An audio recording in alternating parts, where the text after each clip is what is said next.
chip in a little bit more the middle. I'm so it looks like Abshir has already I submitted see. Okay, okay. so we can ask him. No, I think that is fine. Yeah, okay, yeah, then leave it. You've got it centered and set up, right, the shot? Yes. Okay, yeah, we'll leave it. We were just doing an audio test outside. Let me get it.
Maybe a couple of clicks faster, just Faster? yeah, Oh, just so okay. that we can have a little room to pull back when we get to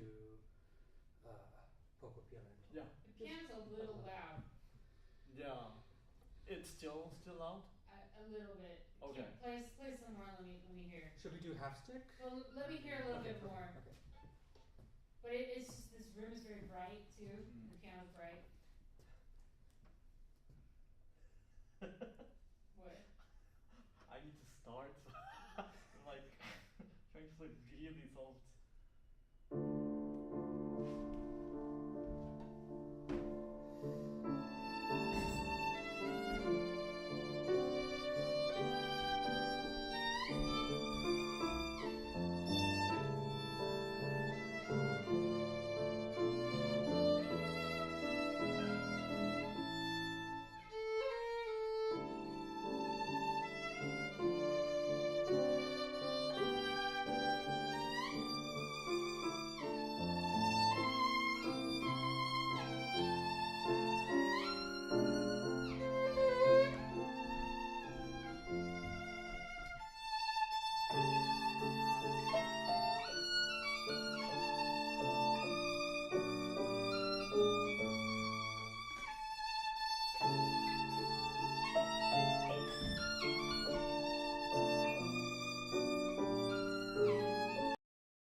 anything.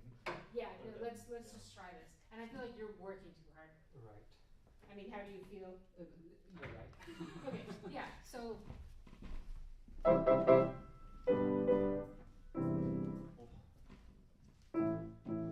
Still so loud. it's loud. It's the room too.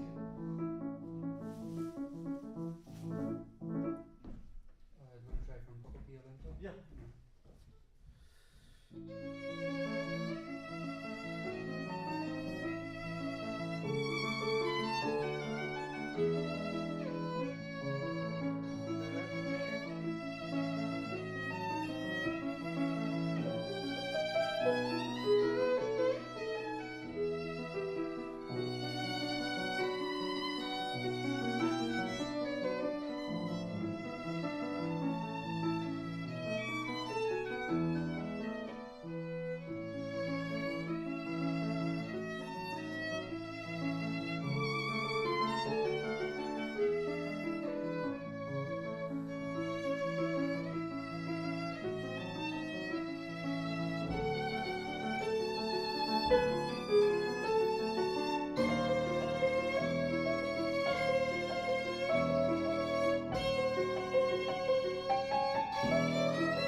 How's that feel for I you? think it feels better.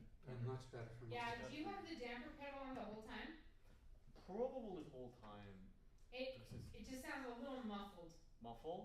But I mean, if the alternative is too loud, I mean, use your judgment. But like I could tell that the damper pedal was on. So I don't know. Use your judgment. But this balance is much better. Both of you seem more comfortable. Yeah, for sure. But I mean, you've played this piano before, so you know. Yeah, if I would put. Let me try. Yeah, because if I put too much, it does sounds very. Yeah, I mean, just use your judgment. It's just an observation. But I mean, it sounds fine. Yeah. Okay. Boy, there's not really a schmaltzier Polish piece, is Oh there? my gosh. Pure schmaltz. Do you want to try the Allegro? The rondo. Yeah.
anything else you want to do?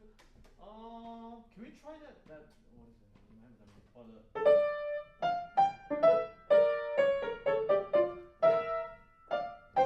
but the not the Yeah, look where you are. this time. Yes. So before like Ritornello, there's a 2 times you play that one. Yeah, so after Yeah, and I don't. Yeah.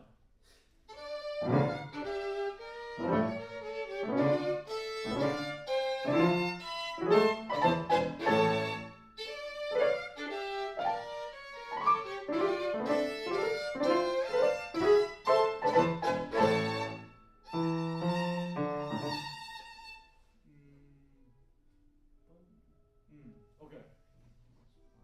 tell me. Yeah, I think I Really? you know I think I was confused. Yeah, I think that's good. I keep going to the wrong place there, but that time that was right. Yeah. Do you wanna? I think other than that, there's no tempo thing. Or do Yeah, you have any no. place you want to try? No other tempos. The only other place I can think that might be worth trying is the where you have the Yeah, that works. the- Yeah. Maybe can we try? Maybe bump. Yes. From there. Yeah.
Okay. Nice. Very good. It's gonna be great. Thanks. Yeah, in this spot, this is a little different from last time. I'm gonna kind of take my time. Yeah, I And see. just get the notes. Yeah. Yeah. Because you're not doing much. No, there, I I'm think. just holding and I was counting and I was like, oh, where is it? Yeah. And I'll try to be demonstrative when I reach the bottom. But that's wicked, and I'm just gonna try to get them. Yeah. Thank you. That's Yeah. awesome.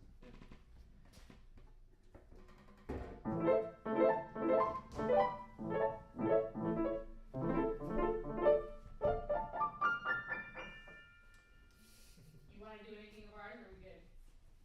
Do you want to try? I'm fine. Me too. Okay. Yeah.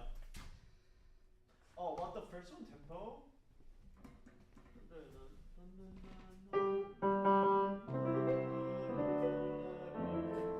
Yeah, that's good.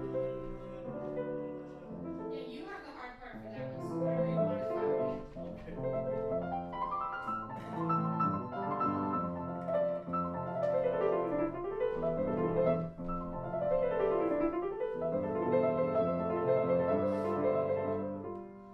Cases and stuff can go in the office over there if you want. We can put them to the side.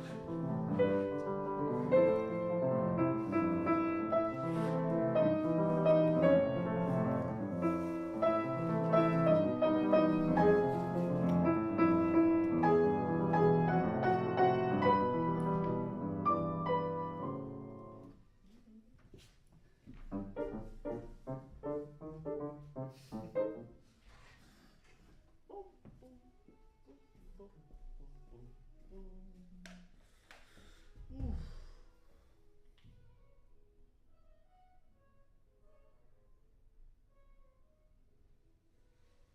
you have a bunch more concerts before Christmas?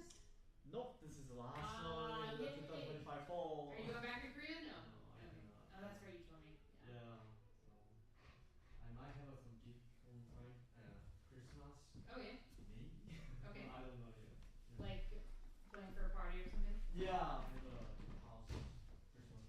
That's cool. Yeah, just keep playing Christmas. Yeah, nice. Yeah. Hey, why not? Sometimes those jobs pay really well. Yeah. Yeah. They do. For just very little minimum Yeah. of effort. Yeah. I just play some hymn.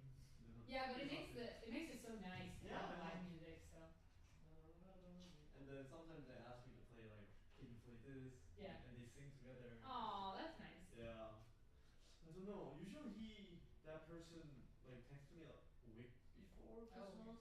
But I'm really worried because I've been doing it for like 3 years. Oh, and you haven't And I heard. haven't, and he's really old. Oh no. Like he was like last time when I saw him, he couldn't like listen, like Oh, hear. no. So I'm like. And he texts you? No, I think he has like friends in Oh, there, okay. and then they text I and see. everything. Yeah. So Oh yeah, that sucks. Yeah. I'm kind of worried. Very worried. You could text the friends, I would think. Maybe, yeah. And just see if everything's okay.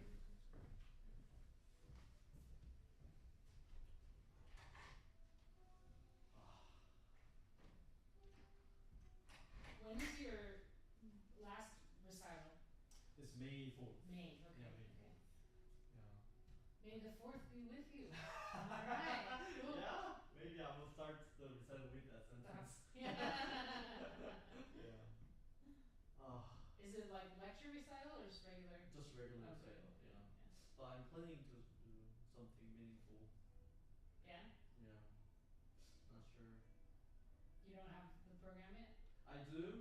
But I'm still like I'm asking like some singers. Oh, nice. Yeah, I asked some baritone. I need to ask one soprano. I kind of want to be like not just my solo recital, but all the people I've worked Yeah. in the school and then play with them. Oh, cool. Small pieces. What pieces? The baritone I asked him the most famous aria. Da Not da da da da da da da. Erlkönig?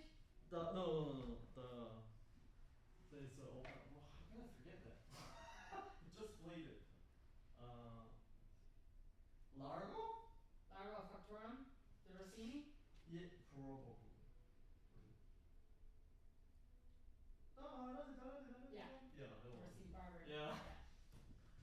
And then I'm not sure about the soprano. She's kind of out of town, so I'm not sure she would say. Well, it's this time of year. This is audition season for the singers, and it should be ending this weekend. I see. Yeah. Okay. This is like the latest part of it. And I think I want to play the what is it? The Morning by Morgan? Strauss? Strauss. Yeah. Yeah, that's a beautiful piece. Yeah. The piano solo. So beautiful. Yeah. I know. Start with that, and then do my solo stuff, and then finish with the figure. That'd be great. Yeah, like That's a great program. that's a great Yeah. program. I'm not sure if she would say yes. She already left the school. Oh, okay. I worked with her during master, Oh, okay. so if not. Well, if you get stuck, I know that song. Oh really? Oh yeah. Oh Of course. really? Of course. Oh. Yeah. It's a brilliant song. Yeah. Yeah. One of Oh. his most beautiful, I think. Oh.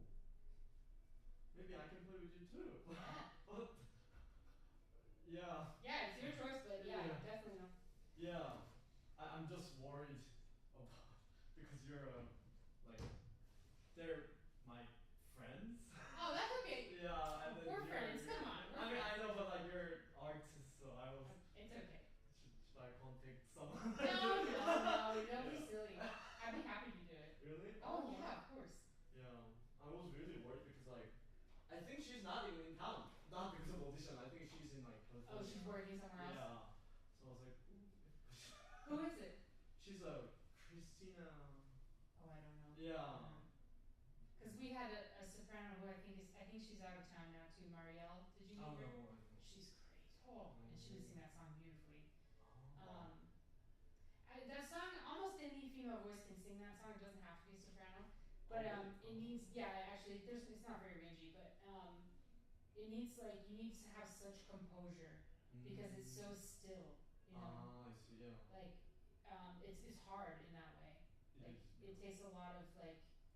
You have to be very grounded. Oh yeah. Yeah. Yeah. It's worth it though. It's very beautiful. Yeah.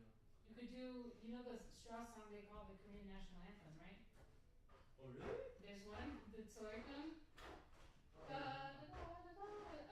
I have no idea. It's funny, it's just, I don't know why people call it that. Well, it's because I think like Korean singers just love to sing it. Oh really? Yeah. It's not very pretty though. It's like a what'd you bring me? Oh, hell yeah. There's two kinds of boba. Boba. That and this. Thank you. I got to take the paper off. I was I hope you had some dinner. Yeah, I did have it there. Yeah. Okay. So Buddy might not come. It's still dark in his place. It looks like, yeah, his doll is affected. I don't know, we may not have anyone come. Oh my God. I know. But Bon Lee was saying if he had tried to get a ride from his place instead of taking the scooter, he would never have made it because the traffic's so bad. Like, all the lights are out. No one could move because I wish we brought the truck so we could take him back too, because in the dark on that. No, actually the scooter was safer actually. Oh, you think? Because like I could walk and then also like go because there's no one in the bike line. Do you have something else to wear that's not black? This. Oh, okay, good. Yeah, That's good. yeah. And then I have a blue scar. So Okay. Oh yeah, your blue scarf. Yeah. Did someone make that for you? Yeah. It's pretty. Yeah. Yeah. if you're gonna bike, you need to be inspired by a Christmas tree. They're lights. Yeah. Get like a headlamp. Actually, No, not just that, but blinking lights. Yeah. It's very good. You can see it from far away. yeah. Shit, I should have gotten you that for Christmas. I see someone in Hayes Valley at Hayes Street wearing Santa clothes. Oh, And good. they're like, Oh, how fun. I was like, oh my god, this is so America. Any competition today? No, No. it's Okay. just us, yeah. And Will, the same stage time, we got Will again. He'll probably listen because he thinks Offshore is the shit, which he is, obviously.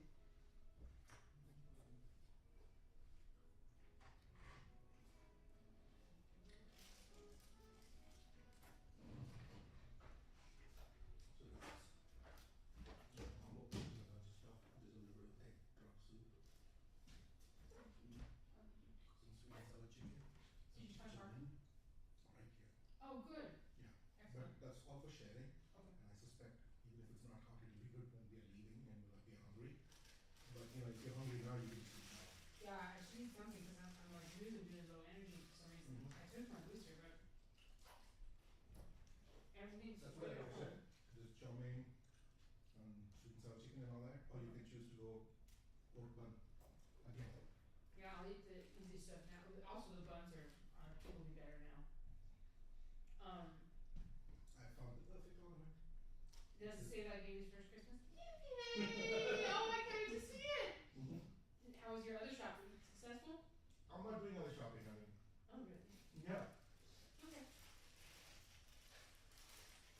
I'm gonna look for scrunchies. You did? No, Well, I mean, where did you go? I can't say. Oh. But they had all manner of caps, beanies. Well, I have a place like that. My parents' countries. You gotta go to like a women's clothing store or online or like a CVS would have it. The one that I have, I got as like a free gift from one of those fancy hankies that I bought on Etsy. Yeah. I mean, actually, it's a good way to support some locals, except they may not be local, they may still be coming from China. No, that one came from France. Yeah. That's a French scrunchie. That's a Frenchie. Yeah. Scrunchies are actually really easy to make. I should just make myself some.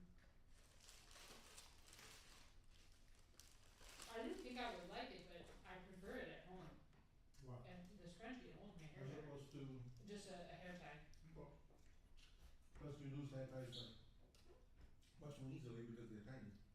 Well, and they break too. Mm-hmm. I think the ones that go in scrunchies, they usually put the thicker ones. I don't buy those thicker ones because they're too hard. Let me go see what amps they have. Now that I'm a little more informed about them. Ants? Those are guitar Oh, amplifiers. ants. Oh. This is likely a bass amplifier. I don't know, it looks like they do like jam sessions in here. Yeah, this is the bass amplifier. You know what the big difference is between bass amplifier and guitar amplifier? The highs? Yeah. Which one has it? I feel like I should say bass. Yeah.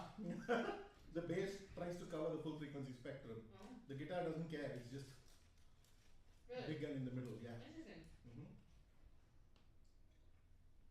This is another bass amplifier.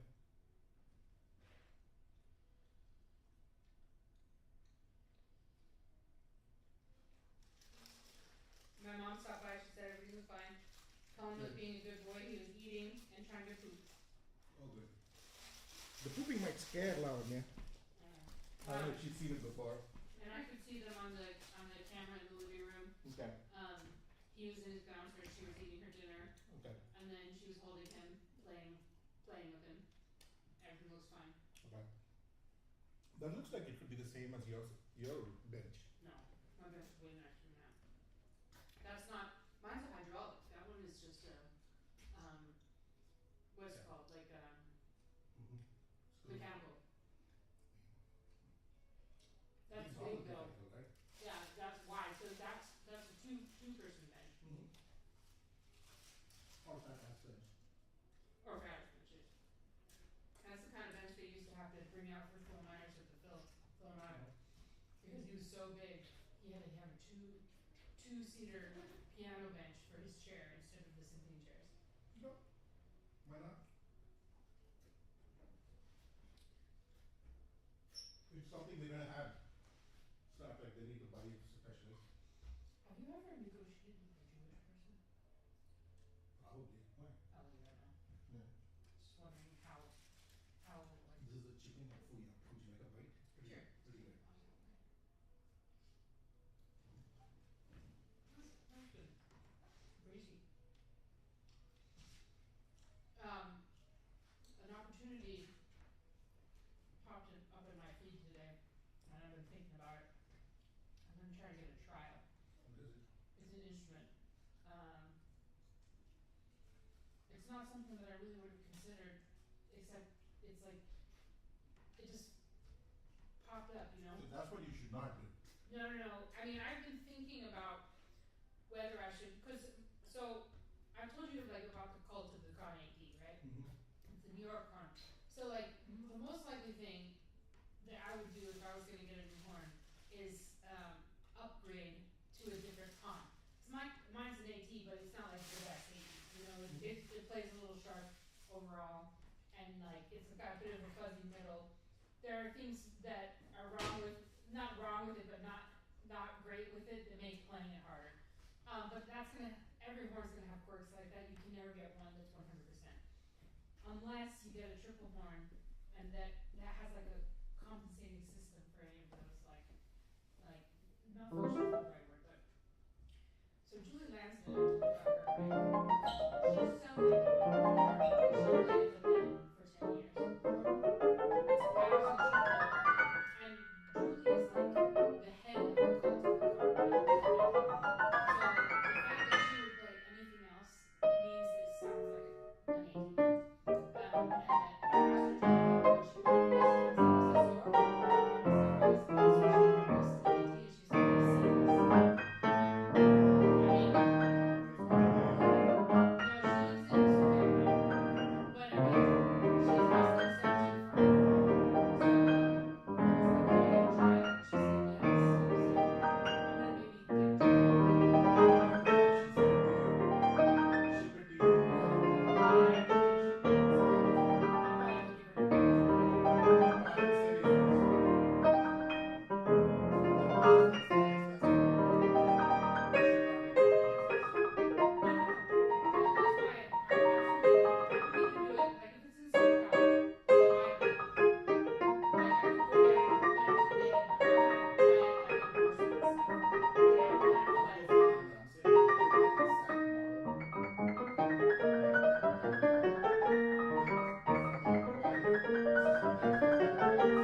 I did practice a lot. Well, you'll at least get a good recording out of it, Yeah. if nothing else.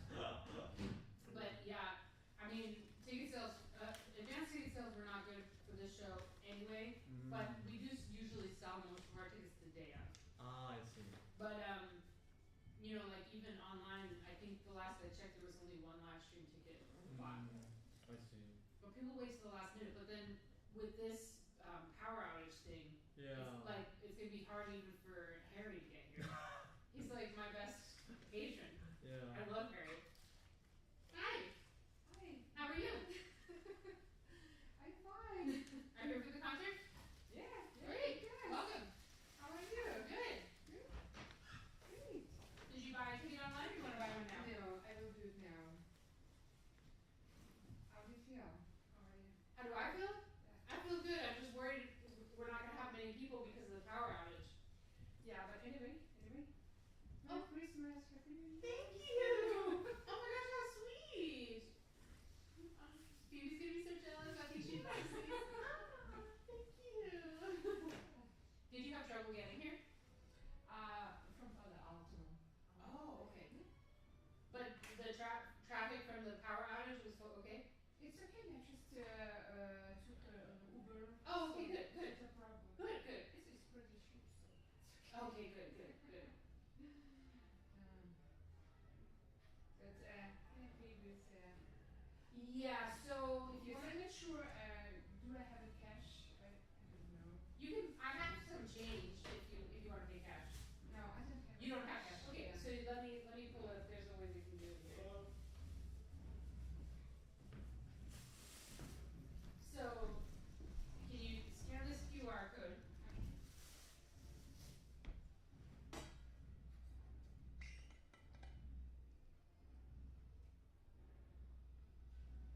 And we'll go in-person general admission. Mm-hmm.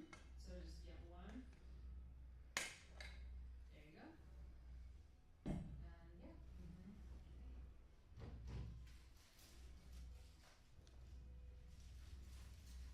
Phoebe, are you my friend that loves these Ferrero Rochers? No, I have one friend who really likes them. It's not you. I was saying you're gonna be jealous that I got presents. Oh.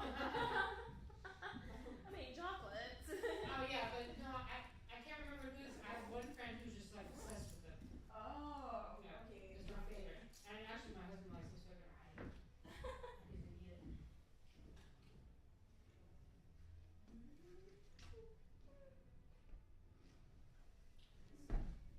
Excellent. Welcome. Take a program. Mm-hmm. And there's a restroom outside, like right across. I remember. Okay.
sure it is.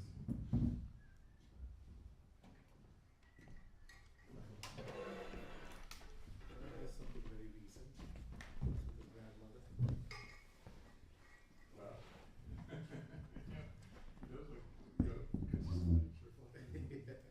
Yeah. So yeah, he's not ready for her to let go of his arms quite yet. No, he's not. Not even really ready to crawl at this point. There's such a variation in when babies get ready for that. Like some before 1 year, some after.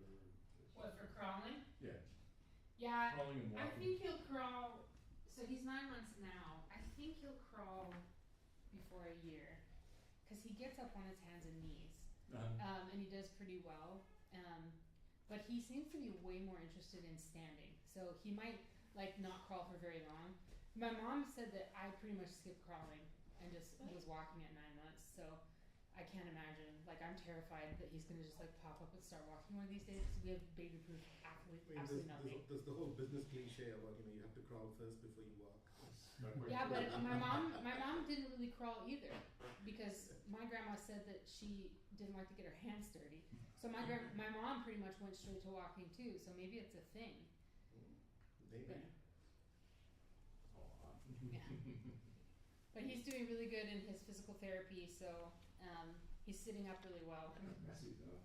Oh, that's Is that a food picture? Yeah. that's Definitely not surprising. that is not even one of the representative ones.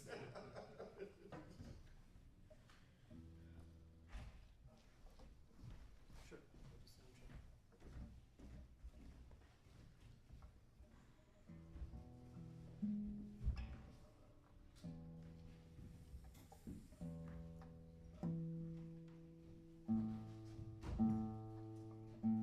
Feel free to talk. I'm just doing a sound check with Phoebe for the live stream.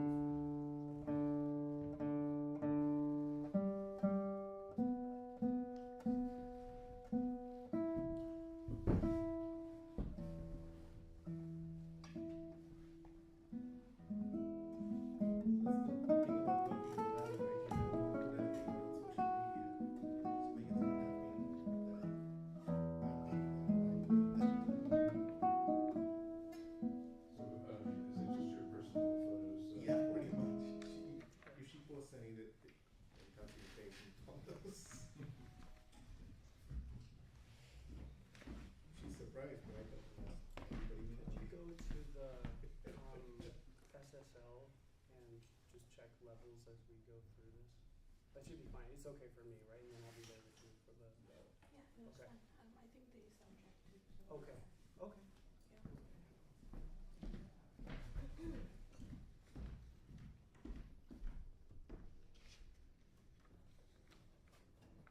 I think it's all good, right?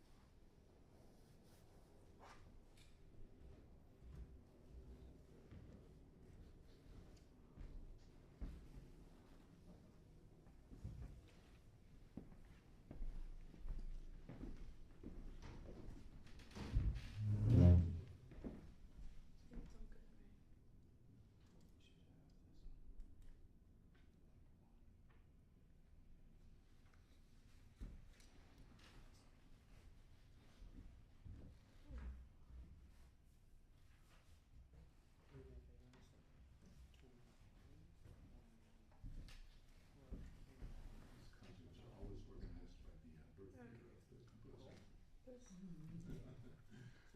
I guess occasionally there's that Got it, okay. makes such a weird order that they then make changes, but that's the basic assumption. That was a Mark Yeah.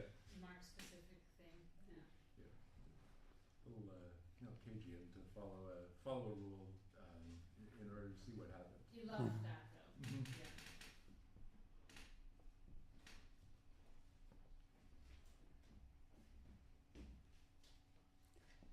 You know, in M2M, we're playing Eroica right now, and every time we get to the last movement, all I can think of This is, is Michael's piece.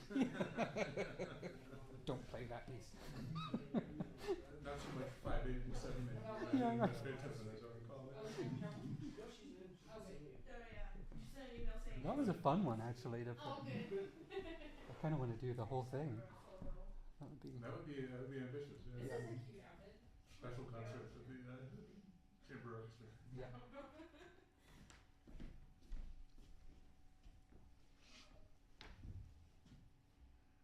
I wish I knew whether Harry was coming or not.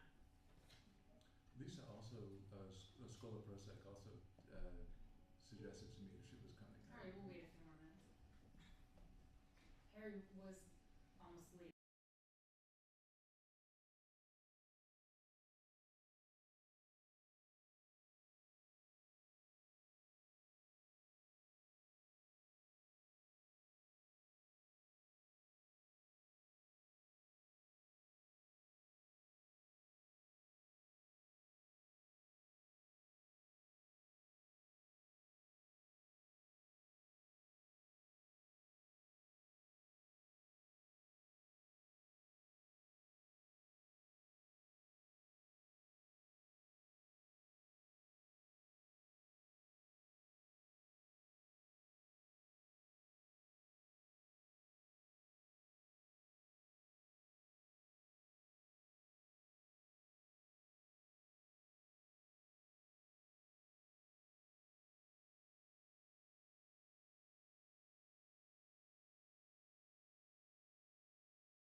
this is our Opus Project series.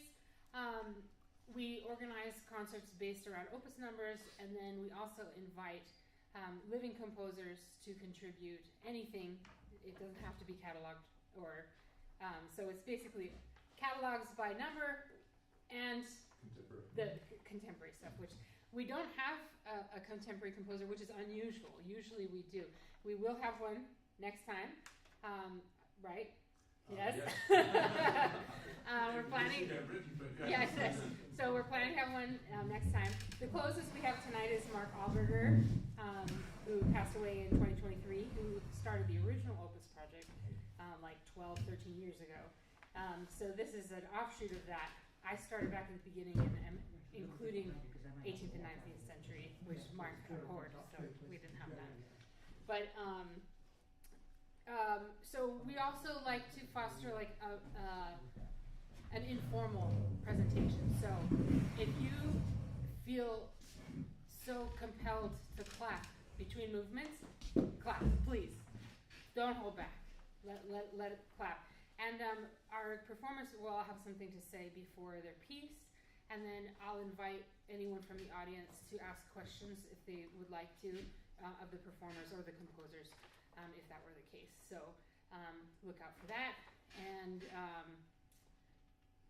I think everybody here knows what an opus number is, right? I usually explain that. Oh, well, we have people on the live stream. So an opus number is just a way to catalog a composition. They're usually done by performance date or composition date. There are more systems than an opus. Opus is just the most traditional, but you have, like, for Bach, you have a BWV system. For Mozart, you have Kirschel numbers. We accept all of those in the Opus project. We don't discriminate. I basically find any way to shoehorn in someone's passion project. So that's what this is about. People that just want to make interesting music for you. So please enjoy. If you have questions on the live stream, type them in, and we'll see if we can get to them. The first performer tonight is Abshir Miller, who is a wonderful guitar player that we've had several times featured on this program. I'm so excited to have him back, and he's playing another piece by Fernando Sor.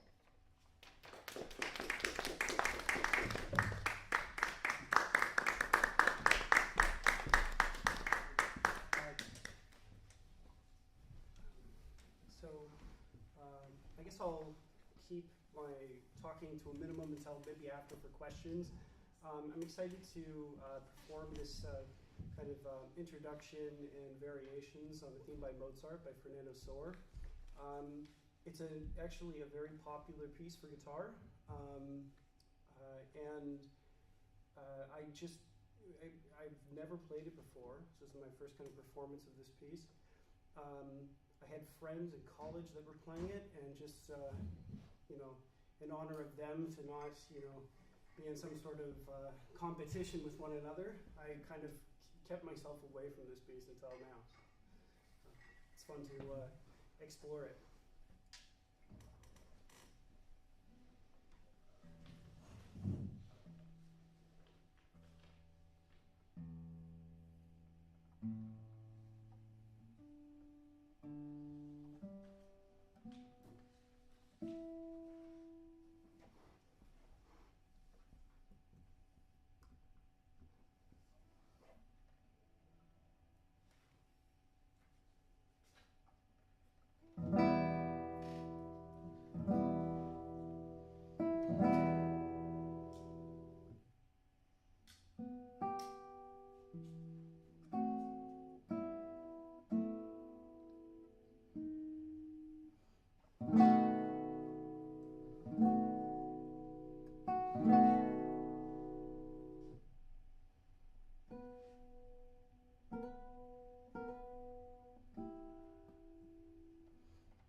guitarist, I guess it's like a pianist who reaches some high notes or low notes without looking.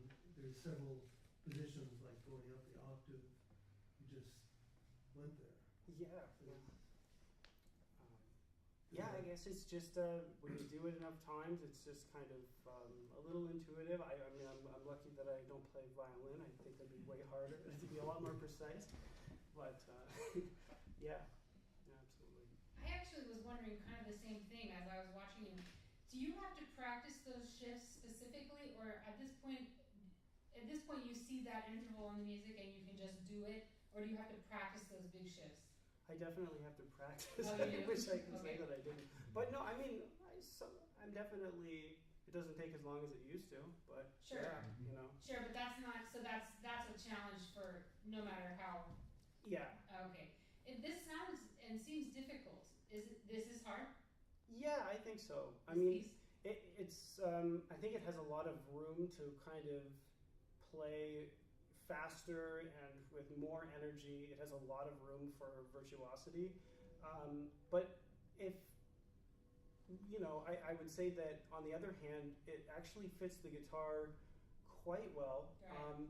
And there's some kind of, it seems like the most normal guitar music by sound, but there's like actually a considerable amount of kind of odd right hand challenges. And I found that by playing with, you know, trying to imagine what the composer would do, because he wrote this, like, he was one of the early kind of guitar methods, and he really despised using the ring finger in the right hand. Why? You know? He had a whole reason for it. He even has like a diagram of the hand, and he just shows like the ring finger is short, struggles to reach the strings, and you know, in fact, you have to use the A finger, I think, even in this piece. And he did use the A finger. We call it the, you know, it's the annular finger, the ring finger. But I think that the more you use it, probably the further away from the idiomatic intent, you know, he had. It seems actually easier to use a lot of thumb, Really? which I'm not used to. Modern technique is kind of like we don't, you know, we use a lot of A finger and kind of, yeah. So there's a lot of thumb playing. I found it strikingly different from the soar piece you played last. Isn't it? Yeah, Yeah. it's quite a lot different. I mean, this set of 6 pieces is just. I mean, I don't know about you, but it seems almost. You could almost imagine that a guitarist didn't write the previous one, right? And then this one just seems like it's exploiting so much of the fingerboard. There's so much shifting, and and it's kind of interesting. I mean, this is a fairly early composition, and I have no idea why this one is, because this is a little bit more like, you know, some of those kind of really virtuosic kind of variation composers like Giuliani that would just write these, you know, wickedly difficult but, you know, really idiomatic pieces. So he, you know, Soares has more of a reputation for, you know, writing a piece in B flat or something like that that really makes guitarists whine and complain. Really? So yeah. Wow. It was wonderful, as always. Thank you so much. Thank you.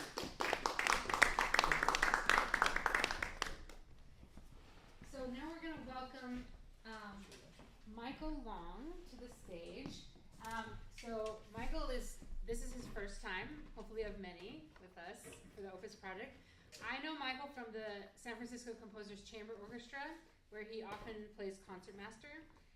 He is just a wonderful person and musician. I'm so excited to have you here. Thank you. And they're Abshir and Michael are going to play a Paganini duet for violin and guitar, and I'll let them tell you about it. That's right. So Paganini is a name that violinists are very well acquainted with, but this is a very different side of Paganini that I'm happy to explore. And Paganini is usually a name that strikes a little fear in the hearts of violinists. He was unusual. He had unusually large hands and unusual ability and stretched violin technique beyond what had ever been done, and it still stretches violinists to the brink of what we're able to do to this day. And it inspired really all the violin concertos that would come after him. Composers looked at what he do and wrote it into their concertos. But this is a much more intimate Paganini, very salon-style music. This is the perfect kind of setting for this piece.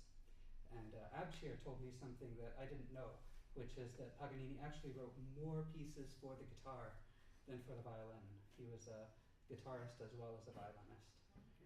So it's been fun to get to know a very, very different and much less intimidating side of Paganini.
wondering, I know about Paganini mostly as a violinist, violin composer with guitar as an also. can you give me an impression of what guitarists think about Paganini and his music?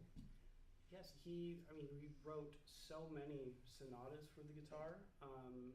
He's kind of, Solo sonatas? Or? yeah. But as well, he wrote a lot of sonatas for violin and guitar. Apart from there's a few that are really challenging, like really kind of showpieces, which would be what you'd expect from Paganini. But actually, most of it is kind of in a chamber setting, and it's with violin. And he did have, he actually played guitar duets with a really, really virtuosic guitarist named Legnani. And Legnani was inspired by Paganini to actually write 36 caprices. And they're super, super hard to this day. I mean, it's kind of a similar story. Where they're a challenge even now to play. So. And what opus are they? Oh, you know what? I think I forgot. Yeah. But yeah, it's kind of interesting, and he really didn't see the guitar as in the same way as he did with the violin. So in any of these duo sonatas, does the guitar ever step forward and carry the melody, or? Yes, yeah, it does, but there's very few of them where it's much more kind of focused on the violin. Yeah. Mm-hmm. These Lucas sonatas actually, there's the MS9 set of 6.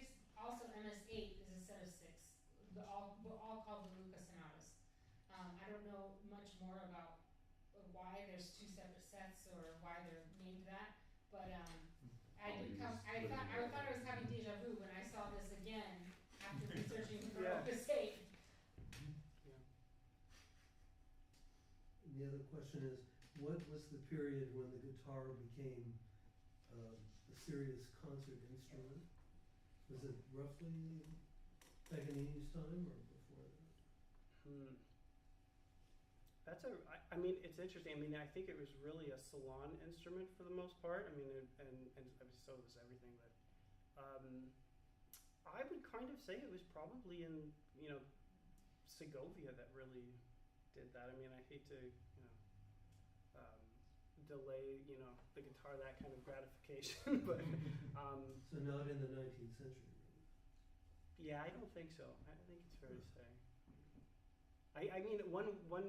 One reason would be that other composers really didn't write very much for the guitar. There's these I guess there were Boccherini quintets. That's kind of an example of but we didn't really get any very much inclusion from composers that weren't guitarists themselves until Segovia started commissioning, and he really popularized the instrument. And it even grew and became louder. The 19th century guitar, I should know the scale length, but it's much smaller. It's something kind of like this, and the smaller body, it's actually kind of nice because you can use vibrato on it much easier. The string tension is lower. Honestly, they're really a joy to play, but just because the instrument's already quiet as is, we have these kind of larger, the guitar grew, and yeah. How much in the guitar community do you have purists who want that kind of so-called early music played on the early instruments like we have in other orchestral instruments? Yeah, I think people appreciate it.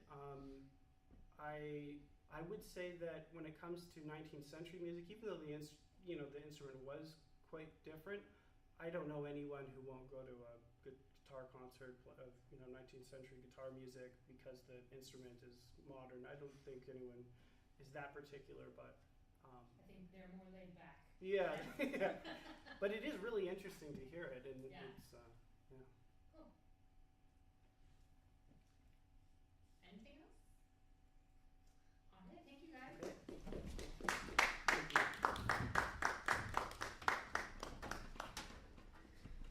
Okay, now we're in for a real treat.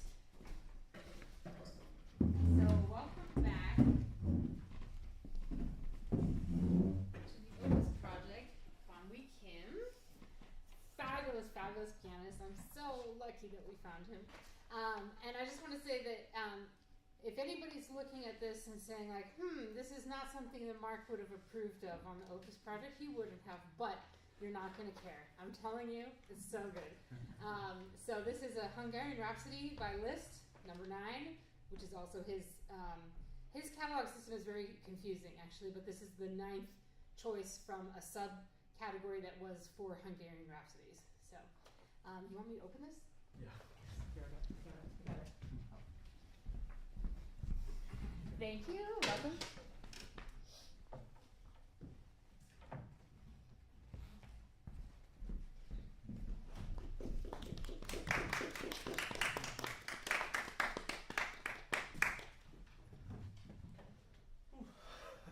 Hello, this is Bondhu Kim again. The piece I will be playing is Hungarian Rhapsody number 9 by Franz Liszt. And as we just heard about Paganini, Liszt is also heavily influenced by Paganini. And then the best way to describe Liszt would be, if someone asked me who's the best pianist ever, 90% of pianists will say Franz Liszt.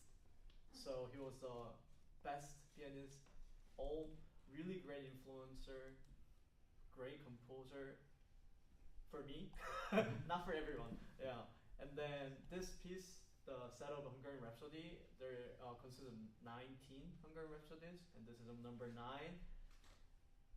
It represents the virtuosic side of Liszt, and then very plus, and then as you can tell from the name, Hungarian Rhapsody, it has a Hungarian the dance tune, and then this one also it's like he go to like a carnival and then listen to some like Hungarian dance rhythm, and it comes home and it's just let me just write something out of that tune.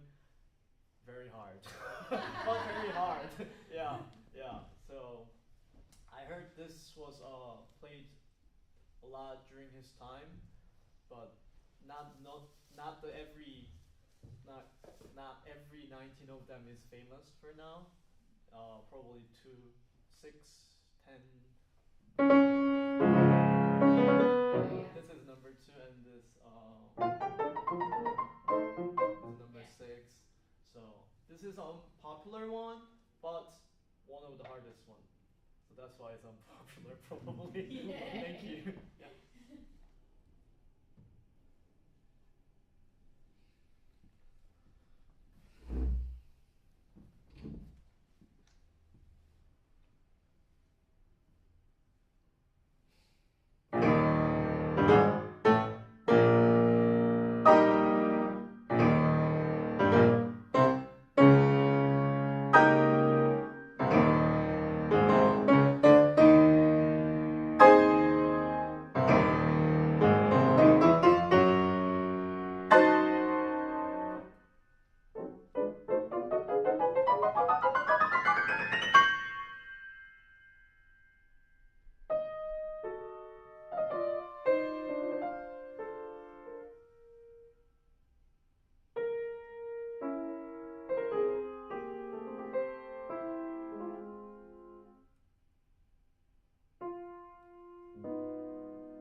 So this kind of technique is probably very new to the world at that point, right, to Europe, and this kind of playing with such force and speed and all this stuff. What did other composers, other pianists think of this? How did they react to this? I'm not sure how did other pianists, because I think he was able to play everything, and then people who could not follow him, the technique, is like behind. So that's the first on my that question, and but I don't think it was like a totally new thing, the technique wise. The things that more new were that Lise brought up is more like piano as a solo instrument, because he was the first one who actually put the piano this way, and he was the first one who did not look at the score of like a long piece, like a 30-minute piece. So in that way, that was more innovative. But I think technical wise, this were very challenging, but still not like totally new. They cannot really play. I think, yeah. So are there still programs that exist of his concerts? I mean, did he play Bach? Did he play other composers, or was it strictly his No, own I mean compositions? he played like a Beethoven sonatas and like other pieces. But I remember back then it was not that common to play like at that time old pieces like a Beethoven, Bach, those pieces, because I think Bach was like a revolutioned by the Mendelssohn, and then like people were playing more like a piece that was just written. But Lise definitely was playing like Beethoven and also other pieces in the recital and the concert. Yeah. Like he wrote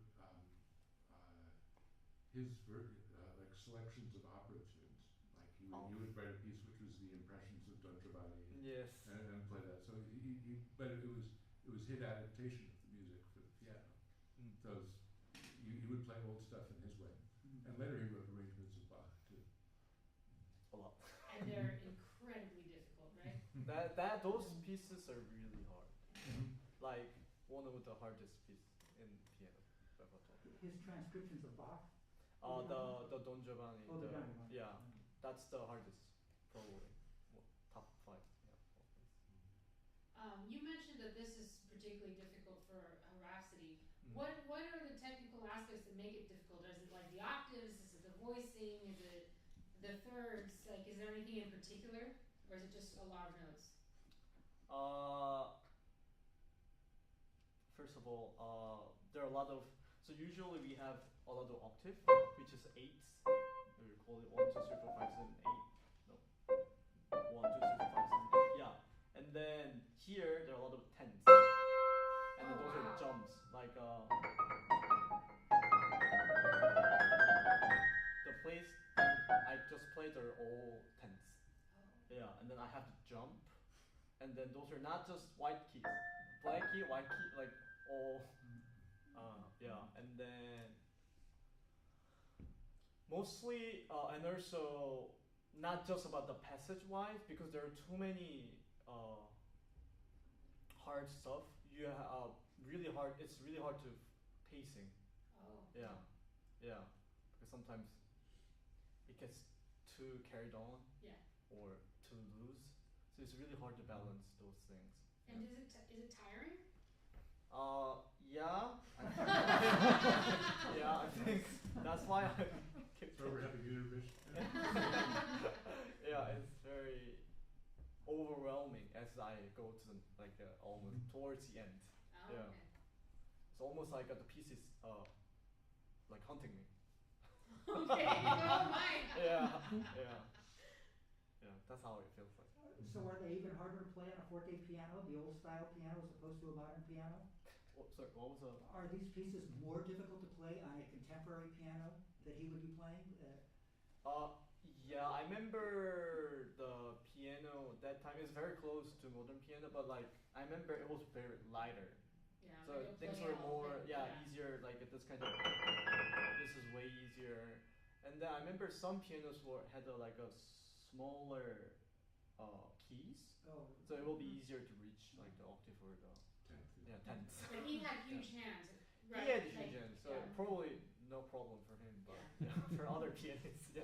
Uh, Great. Any other questions?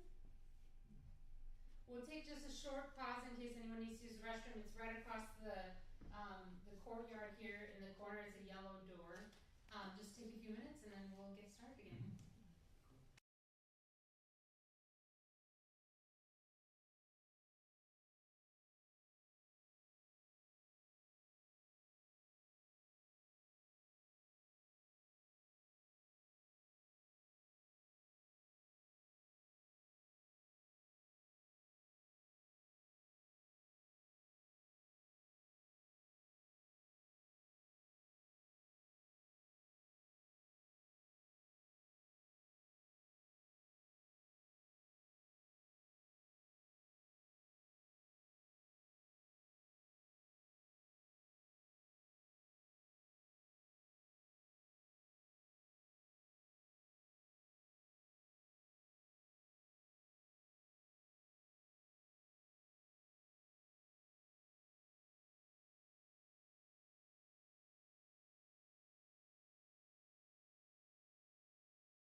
Moi Sans Parole by Vinyavsky. This is Bon Oui on piano and Michael on violin, and I'll let them tell you about it.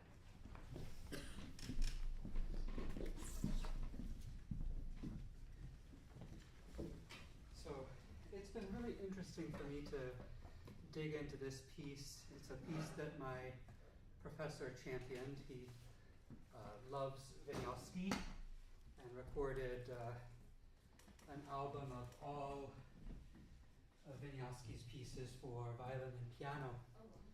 And late December tends to be a reflective time for me and probably most people. And this has definitely been a piece that's caused me to think back into my past. As the years have gone by, music has become more to me about the music and less about the violin itself. I've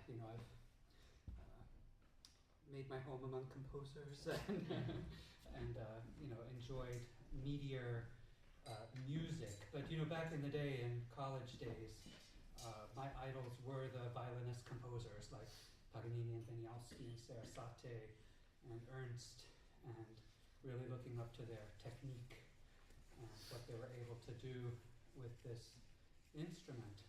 But Vinyavsky, I think, is my favorite of all of those violinist composers from that tradition, because I never get the impression that he's pulling stunts just to do tricks.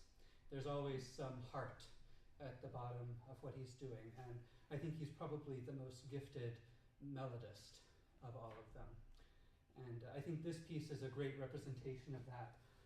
There are definitely some difficult things, some things that give me a run for my money, but it's there are tunes that flow throughout the whole thing, and it's more about the expression and the heartfelt tunes and the story. Of course, it is a romance after all. We hope you enjoy.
for that much violin concerto to creep Yeah. into the romance. Stormy romance. Very theatrical, staging romance. Definitely. I would have loved to see how he took the stage.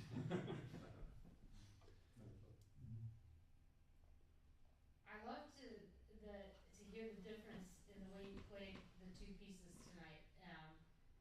I know it's like a time period thing too, but the character is so different, and that's so lovely to hear.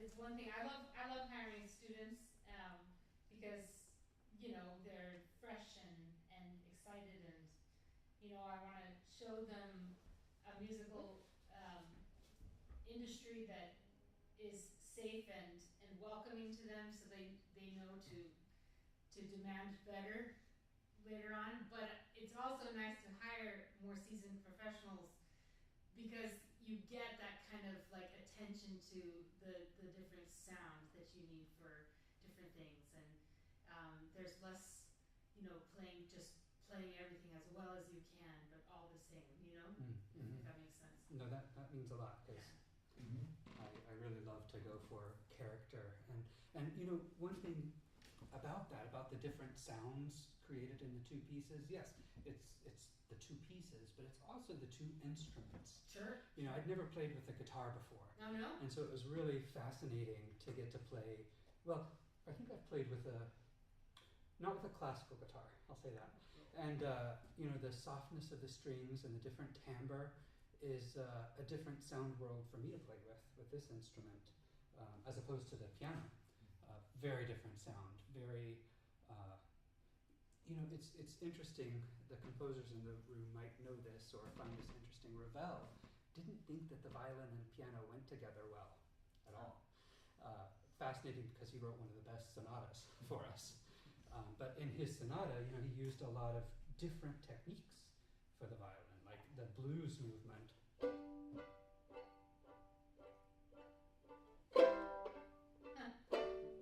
So he's using different sounds than just the arco to make it blend with the piano more.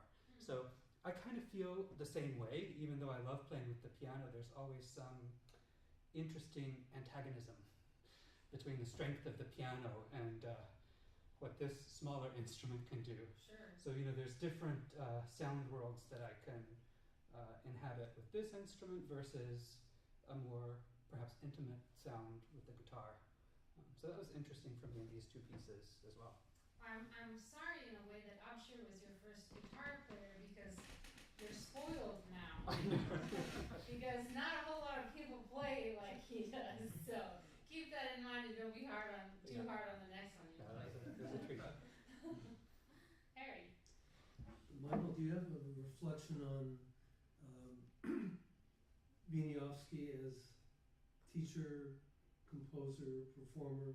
Is there one area where he's thought to be the best or the strongest?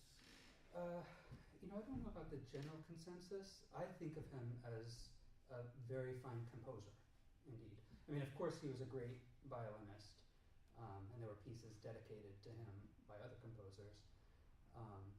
But thinking about his second violin concerto in particular, I think it's some very fine writing. Especially when you compare it to, say, Paganini's violin concertos, which sound like a Paganini caprice with a obligatory orchestral score to go with it. Sorry, Paganini. But Wieniawski really wrote some fine music. I think he was quite an adept composer. And of course, he wrote pretty comfortably for the violin, despite all the pyrotechnics. He wrote for the violin, not against it. How would you compare Wieniawski to a composer like Bruch for violin? Oh, that's interesting. Bruch's music is pretty cozy to play, pretty comfortable. Okay. It's a great student, his first concerto is a great student concerto Oh, because is it? Okay. it sounds flashy, but it is not terribly difficult. Really? It's not I terribly just played that with a group last weekend, and Yeah. I loved it. really like schmaltzy, romantic moments, yeah. kind of like the Vinyavsky did. So It's so satisfying to play. yeah, And to play any of those concertos to a high level is extremely difficult. yeah, But as a student, it is accessible. really, Yeah. interesting. Definitely. And Bruch too was, I remember when I was working with some colleagues on the Bruch octet, we were reading about him as a composer, and he was a little bit jealous of Brahms. Aren't we all? Right, of course. But not just because of his ability, but because of his situation. Because Brahms was pretty well off, Yeah, and Bruch said, I wish that I had the position to just write whatever I wanted and be as experimental as I wanted and not have to worry about making money. He said, I've got kids at home and I have to write works that are going to be popular now. interesting. So, his music is very gorgeous, but he, I think, was always feeling like he had to play it just a little bit safe, make sure that his works were likable and playable without too much trouble, Interesting. because he needed to make a living with Yes. his composing. Another great argument for universal basic income. Yeah, right. Wow, that's great. Do we have any other questions? Thank you so much. That's beautiful. Thank you very much.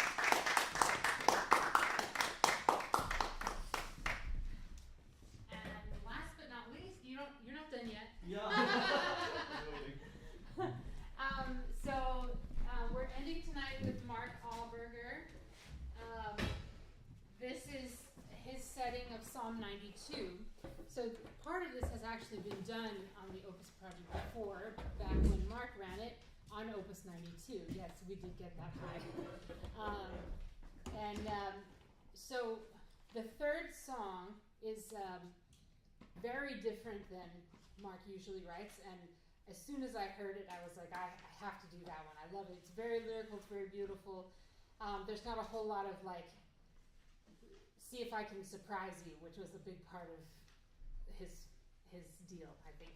And actually the third song, I actually sang at Mark's memorial also. I was talking to Vance before the show.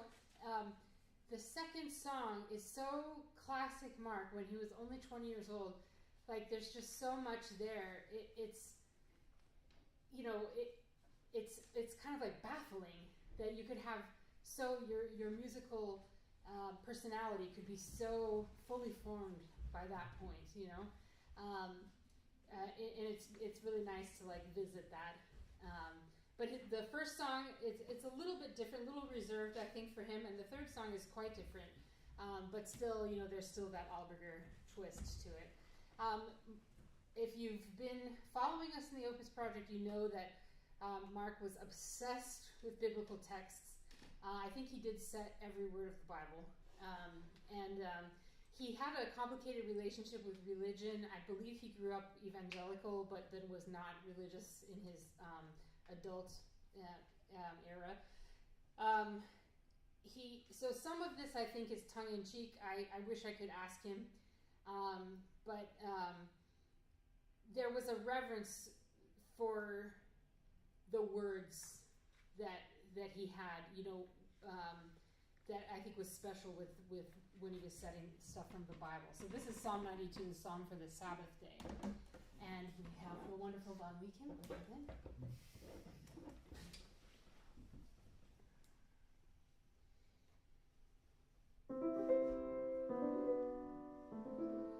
It is a good thing to give thanks unto the Lord and to give praises unto thy name, O Most High, to show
how great are thy works, and thy thoughts are very deep.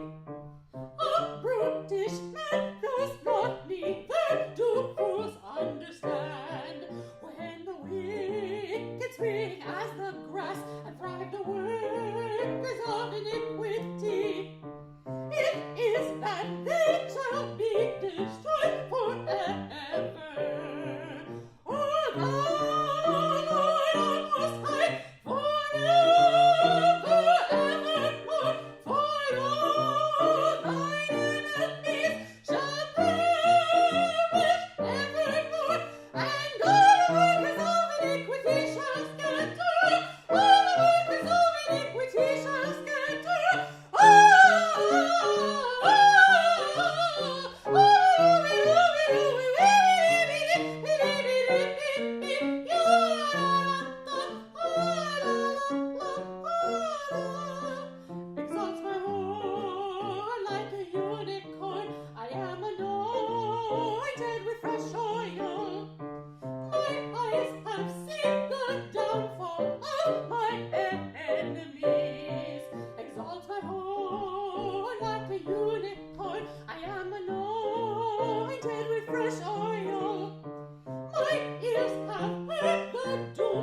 Thank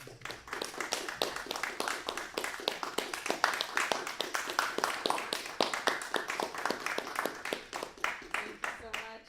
Does anyone have any questions? I just want to say, I love what he does on the word scatter.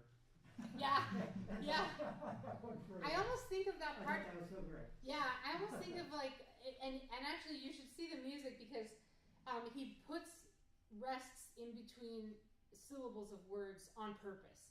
I actually didn't do a lot of it because it's very hard on your voice to do that. And he, of course, would have hated that, but I tried to get as much of that pop kind of jazzy style in as I could. Mark and I always talked about this. He criticized me for being too straight, too conservatory. And, you know, so I tried my best to stretch for him. Thank you. But you could do way more even. You know, someone with more pop or jazz experience could probably do a great job with that. But the scatting part, the improvisation part, I almost feel like in that song it's kind of like, you know, Pentecostals, how they speak in tongues. There's almost like this sense of it's like a cyclone kind of coming to like a boil with that. And then you just kind of like, whatever comes out is what comes out, you know, because he just writes vocalies. He didn't write anything. So I just tried to kind of imagine what he would do and did that. So, because he did like to sing his own music a lot too. So we have a good record, an oral record of Mark singing. So those passages towards the end, like there's no unrighteousness, where he didn't give you a place to breathe, that must have been intentional, right? You know, I don't know if he was like intentionally doing this sing or dirty like that, but he did that all the time. And like Bon Wee will tell you, after having played a lot of his music, Mark was not a pianist, and he didn't care if what he wrote was playable or not. I mean, maybe he cared, but he didn't. It wasn't a big factor for him. Singing wise, also I've had some of Mark's music in front of me that is not singable. Like, I'm not talking about like I as a dramatic soprano can't sing it. I'm talking like the human voice can't sing it, you know. And one of the last times I saw him actually, we were singing something of his. I think maybe it was at SFCCO, and there was this bizarre D flat that just high D flat that just came out of nowhere. It was so hard to sing. And I was crying, you know, visiting him for one of the last times, and I was like, I'm not even gonna sing that damn D flat that you wrote in that piece. So yeah, he was an excellent oboe player. That was his principal instrument, and his oboe music, I've been told, is very idiomatic. But his vocal music is not. His piano music is not. But we do what we can with it. But I think he would have told me to just try to make it seem as much like an effect as possible. It's probably what he wanted. But yeah, it's hard. And if I don't get the exact right tempo, then it's a struggle, because it sits in a funny place in the voice, in a kind of a tiring place. But I do love this, and I have sung it for some competitions and stuff. So I will keep this song in my repertoire. Any other questions? Thank you so much for joining us. It's always a pleasure to see everyone. Thank you for making it out in the middle of this power blackout. Please be safe getting home. And the next concert is February 21st. That's Opus 10. We will have a great piece by Mark for piano and vibraphone, world premiere by Vance Maverick, and hopefully a couple of other really interesting side pieces like we had tonight. So we'd love to see you, and mark your calendars. Thank you. So great job. That's such a pleasure. Yeah, of course. How are you getting home?